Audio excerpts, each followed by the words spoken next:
Sometimes the truth comes at us from a strange place. Sometimes we're not paying attention to what is obvious to others. I'll talk about that in just a minute.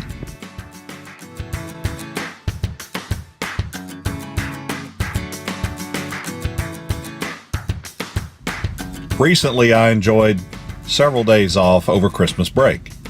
And during that time period, my granddaughter came into my sitting room and brought a little bucket of Legos. Now, she's just a little thing, barely walking around and just starting to talk pretty good. And she says, "Pawpaw, can you get in the floor and play Legos with me?"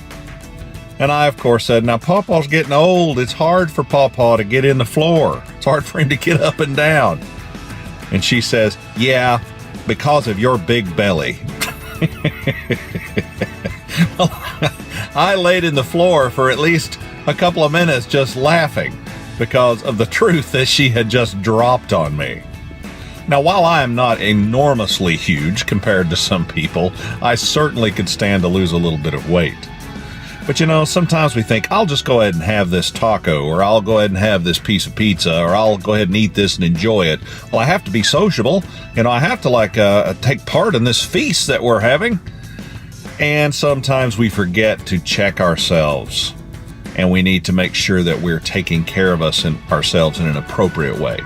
Sometimes we lie to ourselves, and I say, that's not going to hurt me, just a little bit there. That's okay. But you know what? The wisdom of a child pulls no punches. And my granddaughter basically said, "You have a big belly, Grandpa." And as I look down, I have to admit, my belly's bigger than it ought to be. So I took my granddaughter's advice, and with a little prodding from my wife, I've begun to eat better. And I've begun to lose weight already. I feel better, and I'm going to try to lose this big belly, so that I might be able to stick around a little bit longer and enjoy watching my grandkids grow up. It's that way sometimes when we are living in sin, and somebody comes along and says, "Hey, what are you doing? You need to stop doing the things that you're doing." Sometimes when we're involved in something that's wrong, we don't see it, even though it's right in front of our faces. That's what's so important about having Christian brothers and Christian friends and a good church to go to. Now, a church just means a gathering of Christian believers. It might be in a building, it might be under a bridge, it might be in your living room, but wherever it is that you gather together to worship God, it's very important that we stand up for each other. We shouldn't ridicule one another, but we should certainly help each other to get better. No one goes this life alone, and sometimes it takes a Christian friend or a Christian brother or a Christian sister to tell us, "Hey, you need to examine this part of your life."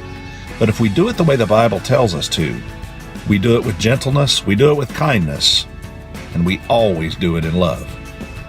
Because if we don't do it in love, you have to realize that sometimes somebody else might not show us this same kind of love that we need.